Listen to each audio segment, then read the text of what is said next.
firstly, Happy New Year to everyone, and secondly, wow, there it is, the Nintendo Switch 2. So almost 24 hours after the YouTube reveal, and this is my thoughts on the whole thing. Basically, I've seen a few comments on different websites after the reveal and some of the people's concerns and thoughts, etc., and I just wanted to shine in with my own. So if you like what you see, subscribe because it's free and all that. Firstly, I'm very happy the cat is out of the bag, because it means that it should silence a lot of leakers and clickbaiters out there. You do your thing, I do mine, not judging. I think everyone suffered from leak fatigue, if it makes sense. All these leaks surely diminished my surprise of the announcement, especially because the leaks were on par. We knew what it looked like before Nintendo revealed it. You know, it's just a symptom of the internet age. So it is what it is. Secondly, we can only go by what we've seen in the trailer, but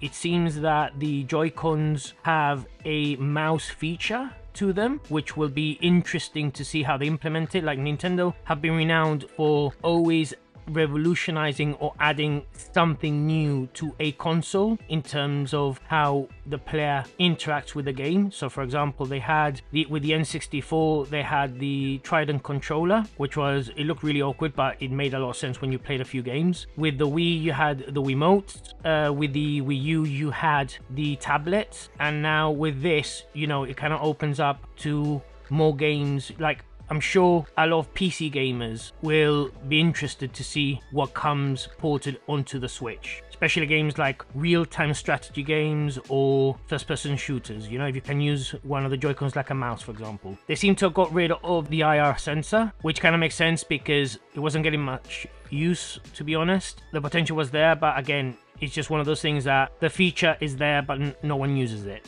So I'm sure the NFC is still integrated in the right Joy-Con, as the NFC readers are quite small and compact. Because of its size difference, anyone who has third-party accessories like cases, attachments and so forth, they're gonna have to probably invest in new ones. It doesn't seem to be able to attach the old or the current Joy-Cons. Having said that, I'm sure you can connect them via Bluetooth. I've seen a lot of people saying about how the connector bit on the actual tablet that actually goes into the new Joy-Cons, that it seems very flimsy. I'm sure that Nintendo have engineered it in such a way where it sits nicely, and as long as no one actually tries to touch it too much, it won't snap. So let's see what happens. There's only so much we can go by with this trailer. Again, everything that being revealed in the trailer we kind of knew in terms of its form, its factor, and even the fact that there's potentially a new Mario Kart coming out as well. I think we will get more information on the 2nd of April when they have the actual direct and they actually speak about all the features of this new console. My concern is going forward, because now that the console's been revealed, is to see what games come out on it, third-party ones, and how powerful the console is. I think that will make or break. We're living in a time when, before the Switch, there weren't that many handhelds on the market. It was mainly the 3DS, and the Vita just died out, so there weren't that many handhelds per se. But 8 years on, you've got the Steam Deck, you've got Lenovo, you got so many, you got a myriad of portable consoles to choose from. So Nintendo now has to step up and compete against those. It's not so much against the home console market. They have to compete against the likes of those companies, especially things like the Steam Deck. So it'd be interesting to see what games get announced for it third-party wise.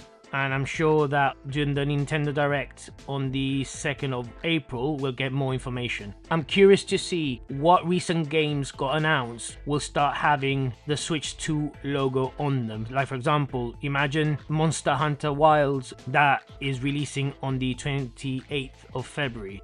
Imagine going forward, as of today, we see that Switch 2 logo on the trailers and the official website. You know, it'd be interesting to see what games games will be able to run on it. But again, this is all speculation. We'll have more information on the 2nd of April. It's been officially confirmed that it will carry on using its normal cartridges. Having said that, it'd be interesting to see how big these cartridges are. Like, for the longest time, Nintendo have been using the smallest gigabyte sizes, and I've spoken about this in a few videos. Games like The Witcher 3 come in a 32 gigabyte cartridge, I believe. Memory size decreases in price over time, so I am expecting bigger sized cartridges to put games on, especially since it does say in the trailer that some games won't be able to play on the original Switch. It's going to be kind of the scenario we had with the 3DS and the new 3DS, where there was maybe a few games like Xenoblade Chronicles.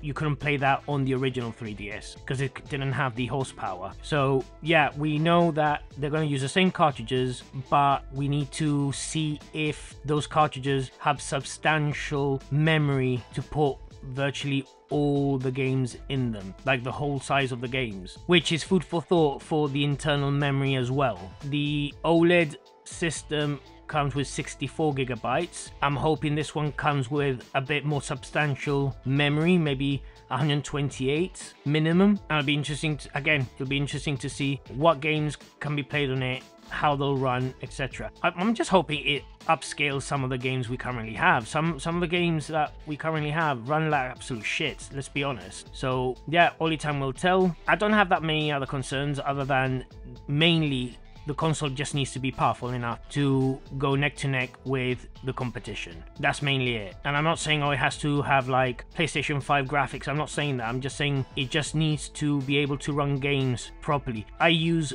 the Steam Deck a lot more than I use my Switch these days. I play a lot of games that I can't play on the Switch, and for all its greatness, the Steam Deck still struggles with some games as well. So it's not to say that handheld has been completely perfected, but you know, there's like just games like the Arkham trilogy, like what was it, the Arkham Knight runs poorly on the Switch, for example, a game which is quite old now. You know, I'm just hoping that certain games can be refined a bit better when you're playing them. And again, just like going back to what I said, the Switch, when it originally came out, Nintendo was literally about to go bust, and it was the last ditch effort to try and survive. So they just pulled all their resources together, all the ingenuity together, and they kind of combined everything they've done in the past into the conception of the Switch. But we're talking about a time when the only handheld on the market was really the 3DS, which is their own product. Fast forward to 2025, we got the Steam Deck, we got the Lenovo tablets, we got virtually like 3 other handhelds